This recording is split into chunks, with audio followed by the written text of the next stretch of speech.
There's a certain discipline to preaching. And one of the disciplines you may not be aware of, if you don't preach very often, is that I have to pay attention to, is be careful how often I reference The Lord of the Rings, Saturday Night Live, and The Chosen. These are things that whenever I'm going to mention it in a sermon, I'm like, when was the last time I mentioned that in a sermon? Because maybe 2 or 3 times a year is okay, but beyond that, that's the discipline I'm talking about here. So I think it's been a while since I've mentioned The Chosen, so here we go. If you have, will you raise your hand if you've seen at least a little bit of okay. Yeah, that's quite a few of you. It's a series that was crowdfunded, and they've made 5 seasons now, I think. And you can go to thechosen.tv or even Amazon Prime. They have it there. And it is a magnificent series, dramatic series depicting the story of Jesus and his disciples and his followers and others, of course. And even though I've loved every season of it, and we're up to the point now where he's in Jerusalem, it's Passion Week. I've loved every season of it, and yet there are moments in season 1 that are so transcendent that I don't think they've really topped since season 1. And one of those moments was Jesus' rooftop nighttime conversation with this Pharisee, Nicodemus. And we just read that exchange here. And there's so many little details that we miss. And maybe the makers of The Chosen have gotten them right, and maybe they've gotten them wrong, but they at least force us to contend with these things. And one of those details, it says, he came to Jesus by night and said to him. And we're just like, okay, so what did he say? He said, by night. He came to him by night when everyone else was asleep. Why? Because he couldn't be seen sitting down and having a one-on-one with this rebel, with this crazy miracle worker who doesn't really seem to care about anybody's man-made rules and is teaching all of this forgiveness and all of this inclusion and all of this welcome for the prostitutes and the tax collectors and the zealots, and just get everybody in one room. Whew, scandalous. Nicodemus knew his reputation could be ruined if he was seen talking to Jesus, so he made sure it was secret. And the show depicts this really well. It's this beautifully lit scene, and it's such a warm conversation between, it's a famous actor who plays Nicodemus too. I can't remember his name right now, but I think he's the most well-known out of the entire cast. And he comes to Jesus having witnessed the healing of Mary Magdalene.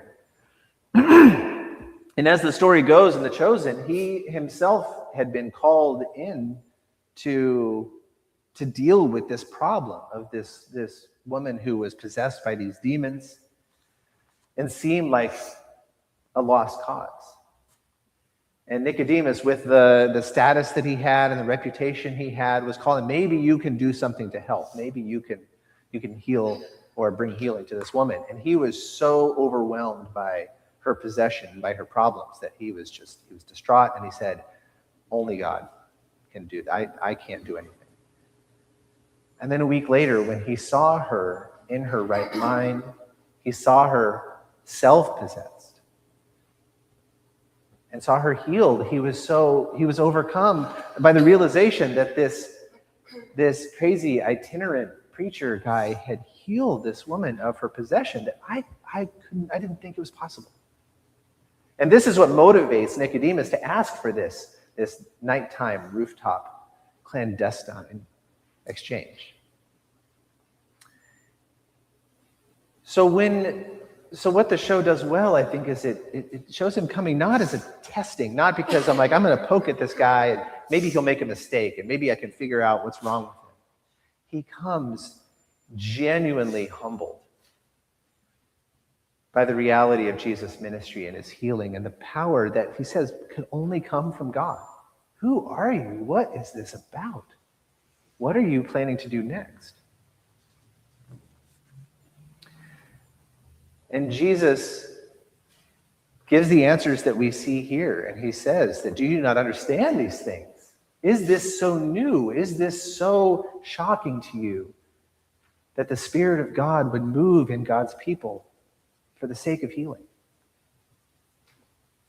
It even says that unless you're born again, maybe you really can't see these things unless you let go of everything that you had built your life on to this point and choose to be born from above. And Nicodemus he's wealthy and he's respected and he has status and a really comfortable place in society. And yet he's troubled, otherwise he wouldn't be there. He knows that something is off, something is wrong. And Jesus says, sometimes you got to start over. Sometimes you got to become like a baby again, become like a child again. And he struggles with this. He says, oh, what do you mean? As if I could be born again from my mother and all of this. You can tell he's diverting, right? He's asking silly questions just because he doesn't want to grapple with the reality that you're saying I have to give up everything that I have gained to this point. Look at what I've achieved. Look at how the people honor me. Look at how they ask me their questions when they're stumped. Look at these clothes. Look at this success that I've gained.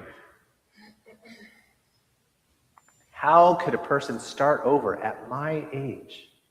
And I don't know how old he is, how the show depicts him as possibly in his 70s. Let's say 75. And I say that very specifically because I'll tell you one thing Nicodemus knew very well, and that was his scriptures, his Old Testament, Genesis. And what did we read from Genesis this morning? Look back at it if you want to.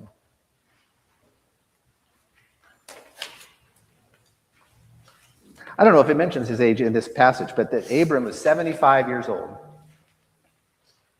when the Lord came to him and said, I want you to leave everything you know, all of this life that you've built up, all of your friends, all of your neighbors, all of this culture in this place. I just want you to go. And Abraham, I'm sure it's Abram. Sure, it's like, well, okay, where do you want me to go? And God's like, not telling.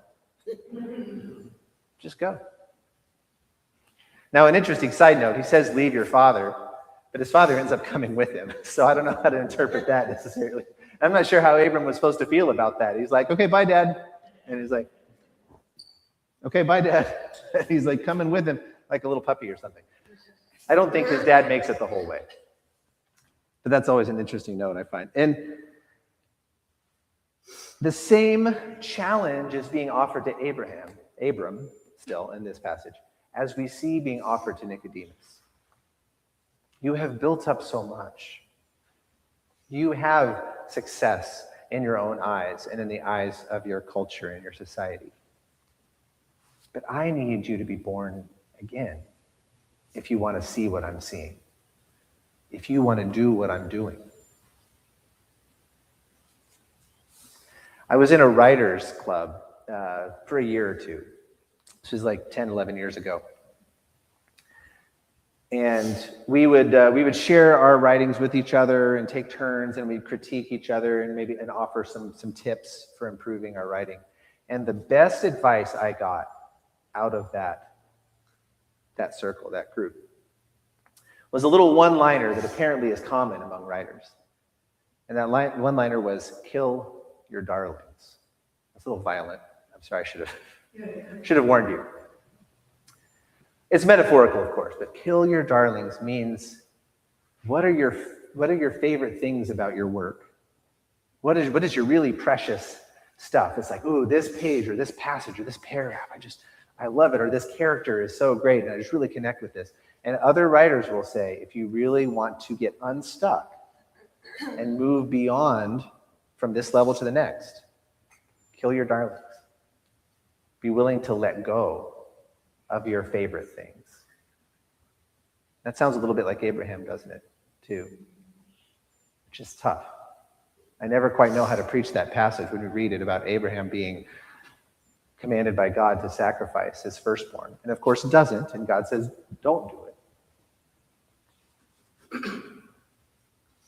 But if we're going to read that passage, if we're going to look at the faith of Abraham like Paul looks at the faith of Abraham in Romans, that it was credited to him as righteousness, it's that he was willing to let go of what was precious to him to get unstuck and move into the next level of faith, to transcend.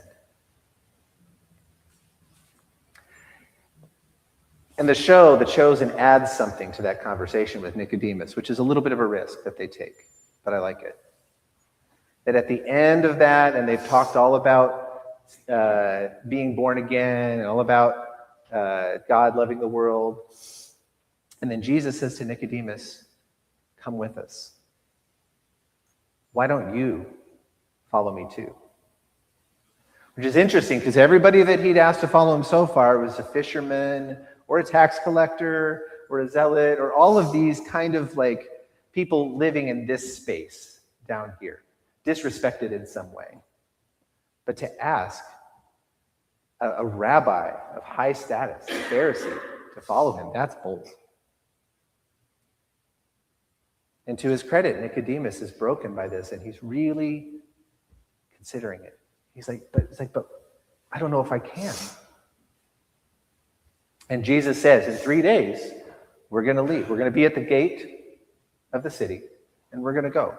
And if you want to come with us, then meet us there. And through all the emotional ups and downs of the story of Jesus as depicted in this series, honestly, this is one of the most heartbreaking, where we see at the end of that episode that he's standing in the gate, his 12 disciples are there with him, and they're like, okay, well, obviously they're not doing this, but okay, Jesus, it's time to go. You said we were going to go at dawn or whatever. And he says, wait just a minute. And they don't know why. He says, just a minute. And he keeps looking for Nicodemus to come. Is he going to accept my invitation or not? His worldview has been turned upside down.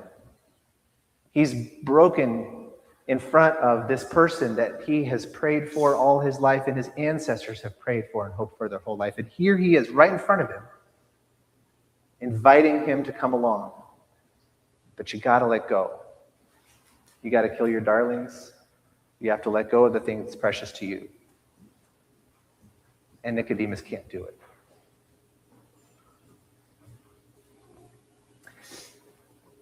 And I think the reason that affects me more than anything else I see, just about more than anything else I've seen in that series, is that I can't help but ask myself the same question. And I hope you can join me, especially in this Lenten season,